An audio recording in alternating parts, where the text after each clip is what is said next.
如果哪天我走在路上，突然钻出几个大汉，强行把我送到精神病院，那是一种什么体验呢？你还别说，真有这么回事儿。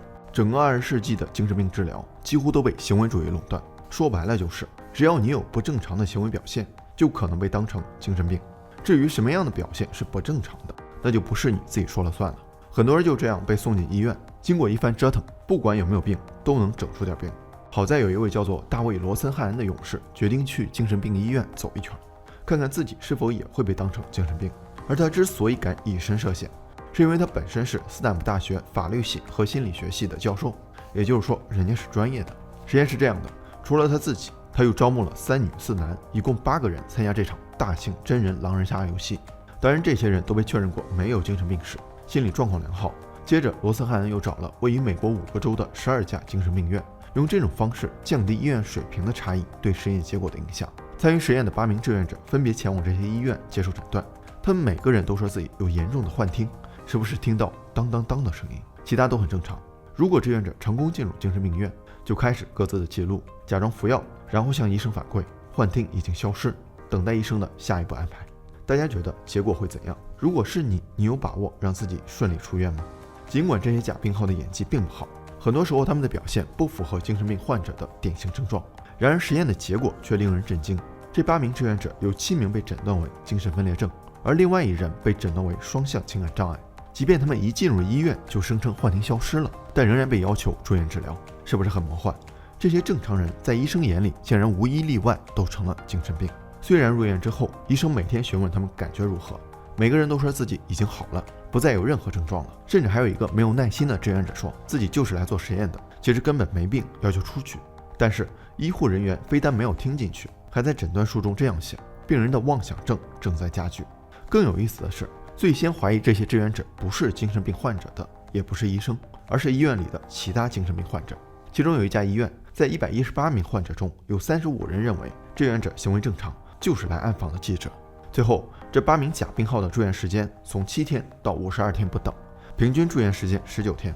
最后一个志愿者还是罗森汉恩教授亲自出面才领出来的，要不然这个可怜的志愿者可能要一辈子都待在医院了。然而这还没完，即便出院了，他们大多也被诊断为精神分裂症缓解期。罗森汉恩在科学期刊上发表论文，指出精神疾病的诊断并非依据患者的内在状况而定，而是受外在情景的操控，因此诊断过程必然充斥着误差，结果并不可靠。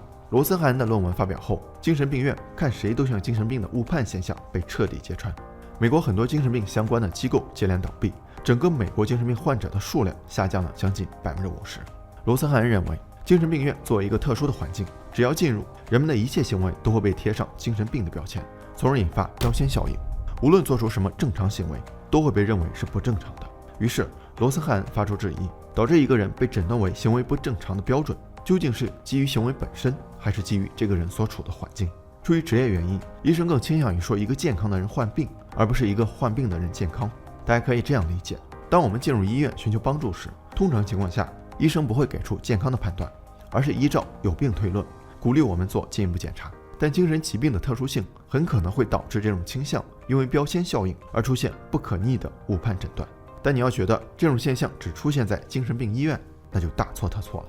我记得我上学那会儿，学校会按照成绩把学生分到精英班和普通班，在班级内部，老师也会按照成绩来排座位，学习好的坐前面，差的坐后面，最差的一定在最后一排的角落。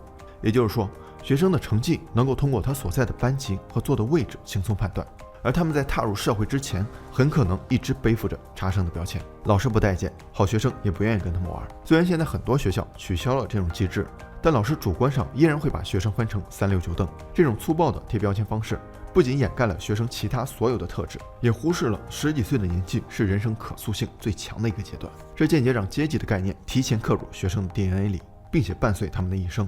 就像电影《哪吒》里申公豹说的，人心中的成见是一座大山，任你怎么努力都休想搬动。而如果老师能把普通学生当成好学生来对待，他们会变成好学生吗？答案是肯定的。1968年的一天，美国心理学家罗森塔尔去一个学校考察，他从1到6年级每个班级中抽取了3个学生，并把名单给到校长和老师，告诉他们，经过科学测定，这些学生智商很高，是最有前途的苗子。然后还要求他们保密，以免影响实验的准确性。8个月后，罗森塔尔又回到学校，对这18名学生进行复试，发现他们的成绩进步很大，而且性格开朗、自信心强，也更乐于跟人打交道。但实际上，这18名学生只是随机抽取的，根本没有进行什么智力测试。所以一个人能变成什么样，相当一部分取决于周围环境和他人的期待。也就是说，如果大家都把二狗当成好学生，那他就有可能成为好学生，反之亦然。这个效应被称为罗森塔尔效应。可是这是为什么呢？这个过程是这样的，因为没有人能完全屏蔽外界的影响。作为一个学生，当只有一个人说二狗学不好的时候，他会觉得这是 PUA， 也不会在意。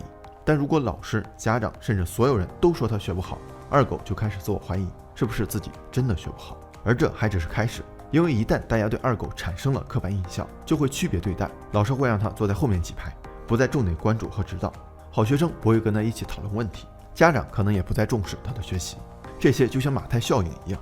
从前一个国王给3个仆人每人1锭银子，让他们去做生意。一段时间后，张三赚了10锭银子，李四赚了5锭银子，王五怕丢，一直没拿出来。结果国王把王五的银子也赏给了张三，说凡是少的，就连他仅有的也要夺过来，凡是多的，就让他多多益善。所以刚开始小小的误判，最终也就成了云泥之别。二狗在外界暗示和自我否定中，真的成了别人所说的学不好的坏学生。所以不管怎样，都不要轻易定义自己，更不要接受别人的定义。19世纪英国最伟大的作家王尔德说过，定义就是限制。而如果真要贴标签，那就把最好的标签留给自己，实施积极的自我心理暗示。标签效应能产生负面的心理暗示，同样也能产生正向的心理暗示。之前日本有一档节目，记录了一个害羞自卑的普通女生，但50天后，她的气质像换了一个人，眼睛明亮，笑容灿烂，也敢于展示自己。而这一切只是因为每天的夸奖。所以你完全可以给自己更多的鼓励和赞美。早上对着镜子告诉自己，我可以，我很棒。完成一件事儿，不管大小，哪怕只是早起1分钟，看了2页书，都可以骄傲一下。放大对成功的感受，把积极的自我暗示渗透到生活的每个小细节中。一旦养成了习惯，你会发现自己真的变得积极、乐观、自信。